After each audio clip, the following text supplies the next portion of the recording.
welcome to Ranker Finder YouTube channel. Today, as in the previous video, I had discussed about the past perfect continuous, and you have all studied and you have learned. But I think that you may have some problem. So today I am explaining it once again.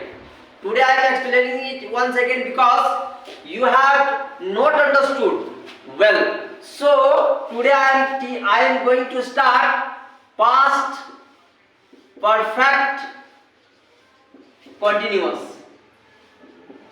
because in the previous video you have not understood a lot. So today I am going to make it clear about it. First of all, जिस in Hindi you can say जिस वाक्य से यह पता चले कि कोई भी कार्य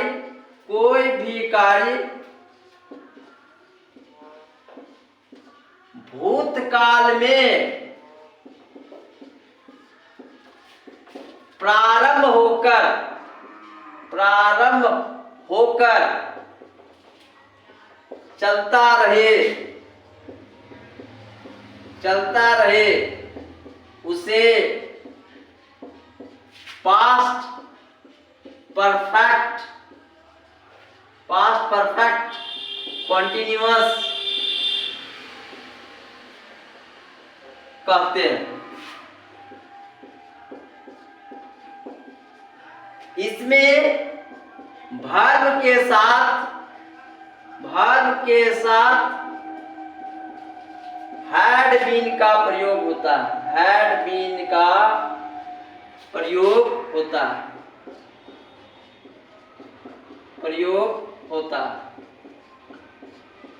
और वर्ब हमेशा कंटिन्यूअस में होता है। कंटिन्यूअस आप लोग जानते हैं कंटिन्यूअस किसको बोलते हैं? V4 को।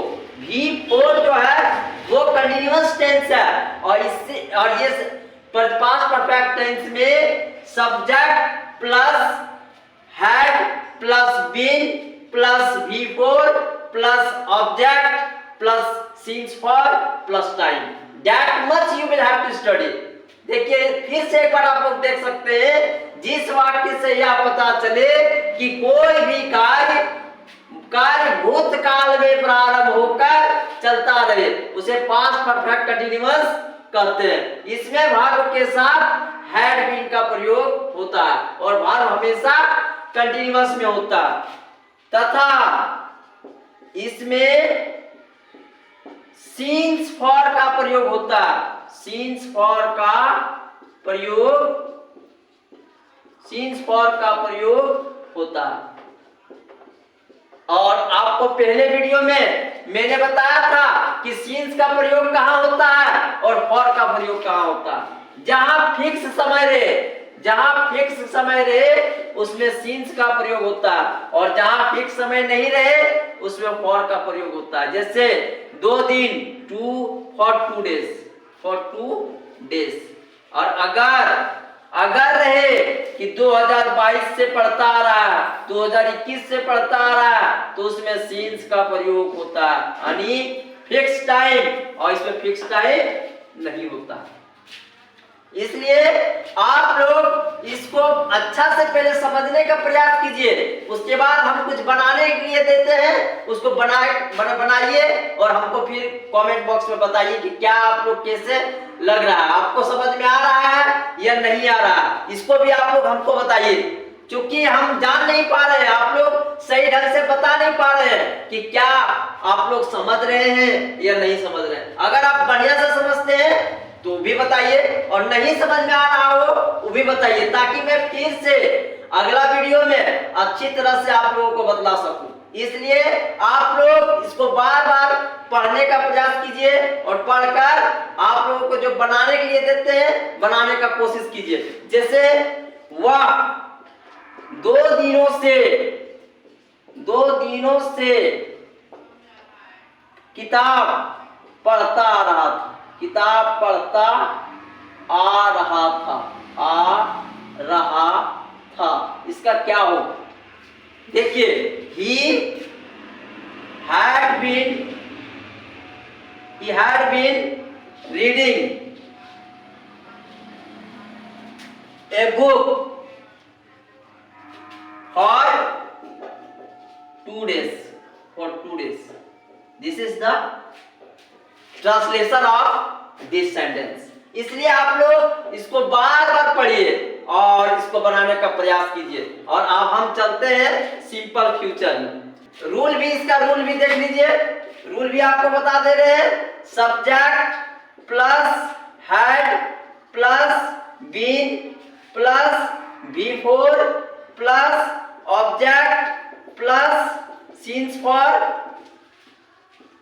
Plus time. This is the rule of past perfect continuous. Subject plus had plus been plus before plus object plus since for plus time. This is the rule of past perfect continuous.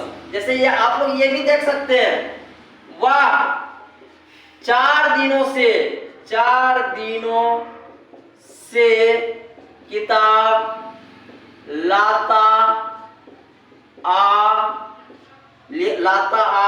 रहा था। क्या होगा इसमें?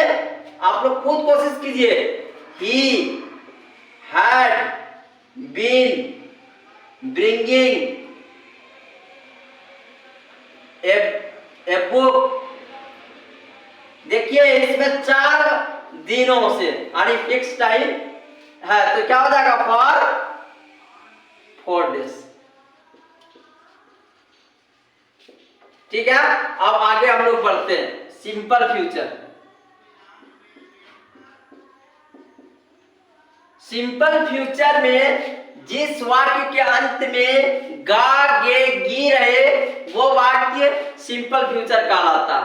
जैसे आप एक sentence को देख सकते हैं, मैं घर जाऊंगा, यानी अंत में गा है। इसका मतलब ये सेंटेंस जो है आपका सिंपल फ्यूचर है। और सिंपल फ्यूचर में इसका फॉर्मूला है subject plus will shell plus verb V1 plus object. This is the rule of simple future. और इसी रूल के आधार पर आप सेंटेंस को बना सकते हैं। जैसे I will go to school, मैं स्कूल जाऊंगा। I will go to school. तो इसमें हम ऐसे इसका सेंटेंस में ऐसे लिखेंगे, जिस वाक्य के अंत में गा गे गी रहे वो वाक्य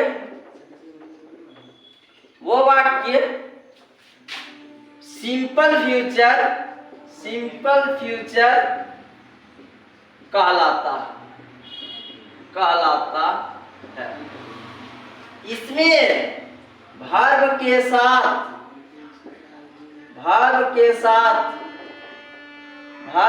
साथ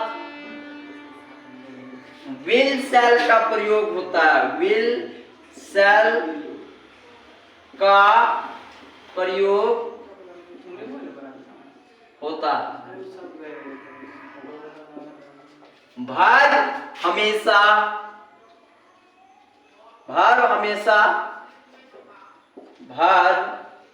हमेशा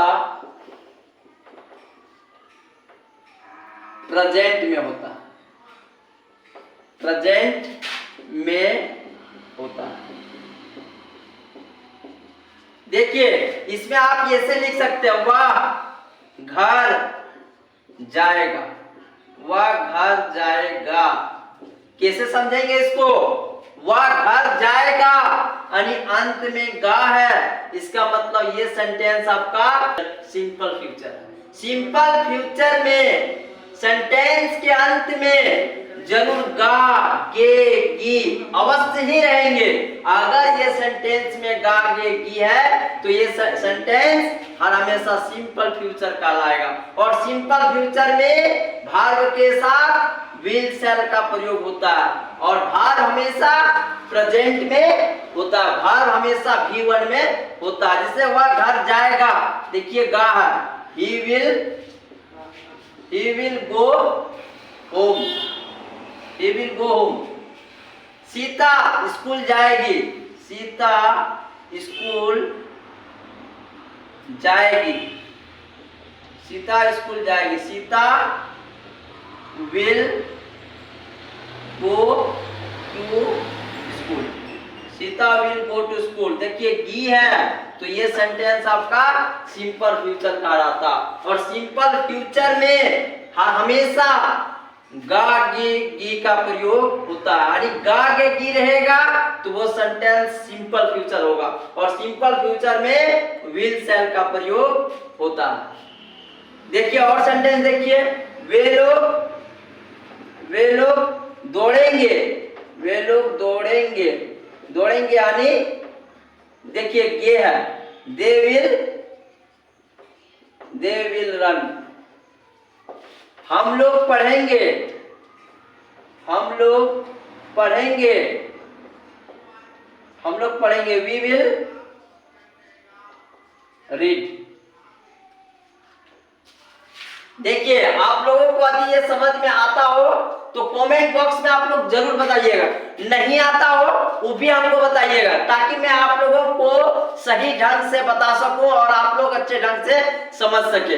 हम जो है आप लोगों से यही कहते हैं कि आप लोग वीडियो को अच्छा से पढ़िए और पढ़ के अगर अच्छी तरह से समझ में आ जाए तो हम लोग को जरूर बताइए, और नहीं भी आए वो भी बताइए, ताकि मैं अपना अगला वीडियो को मैं बेहतर रूप से बना सकूं और आपको आपके समक्ष प्रस्तुत कर सकूं।